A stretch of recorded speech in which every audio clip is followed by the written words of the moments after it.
I'm Jess from HonesTea Reviews, and while we can all agree that the weather outside is frightful, tea remains delightful.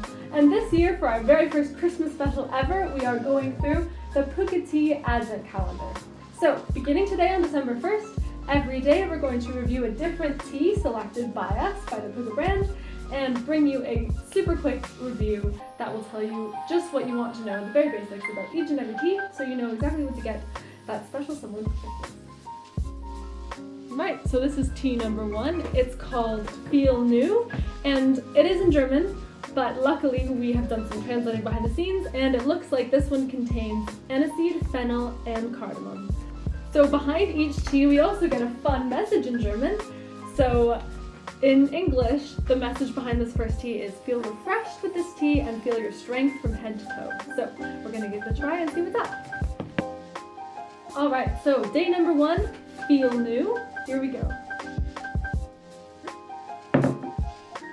Right, so that's quite nice. Not too heavy, quite a light flavor. I'd say it's pretty heavy on the fennel and aniseed, but not so much cardamom. This, to me, would be a good kind of after dinner tea if you're feeling bloated, but I wouldn't be drinking it all the time. So for me personally, this is a 7. Day 2, Mint Refresh. This one is peppermint, rose, and fennel, and the quote behind is soft rose and cool mint, the perfect couple for a fresh winter feeling. So let's give it a try. Alright, let's give it a shot.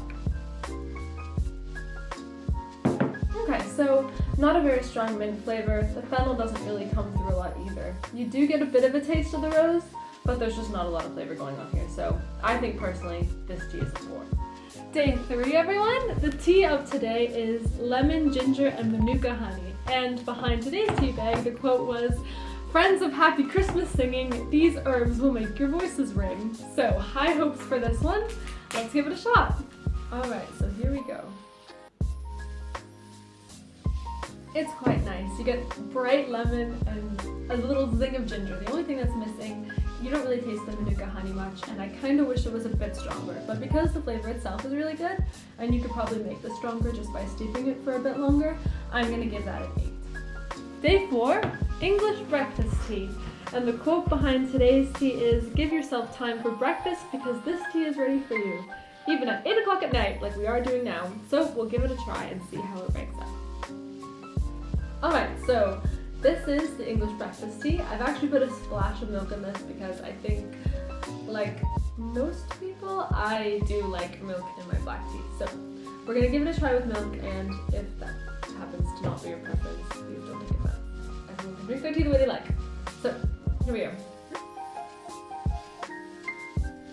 So that is different for an English breakfast tea. It's a bit lighter and a bit more floral, I think, than some of the other ones that we've reviewed, like from Jenna. But it's quite nice. It's not very bitter, even though I've left the tea bag in. Granted, it hasn't been that long. But yeah, it's quite good. I think that I'm going to give this tea an 8 as well. Day 5 is Matcha Green. And the quote behind today's tea is, "Enjoy a cup of the purest Matcha Green and feel completely supreme." And I've had a very long day at work, so I would love to feel supreme. I am not really much of a matcha fan, but it's been a while since we've tried it, so we'll see how good.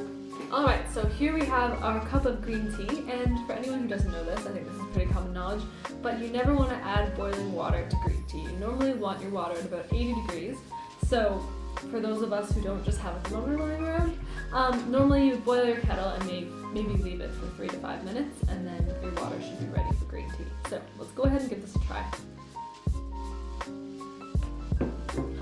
So it's not my favorite. I'm not a huge matcha person and not a green tea person in general. I don't really like sencha or any of the big green teas like that. So for me, this just tastes kind of grassy at the beginning and then bitter after notes, and I know some people absolutely love that, and some people are very much into their green teas, and I completely respect that, but just because this is my opinion, and personally it's not my favorite, I'm gonna give it a 2. Hello everyone, it's day 6. Hard to believe we're recording the way there already. And today's tea is 3 ginger. And the quote behind this tea today was, "3 wise men from the Orient feel the majestic flow of ginger, turmeric, and galangal." Sounds quite exciting. Let's give it a shot. Alright, here we go. That's quite nice. Right at first, you do get a bit of spice with that ginger, which is lovely, and then right behind that come more full-bodied notes of turmeric and maybe a slight hint of galangal. The galangal flavor is pretty mild, coming after such forward flavors like ginger and turmeric, but you can definitely tell that there's a hint of kind of subtle sweetness there. So I definitely think that's lovely. I think I'm going to give that tea an 8. Hi everyone! Thank you so much for following me these last few days through our Tea Advent Calendar adventure. Let me know what you think of these short snapshot reviews in the comments below, and stick with us for the next 3 weeks full of fun and tea.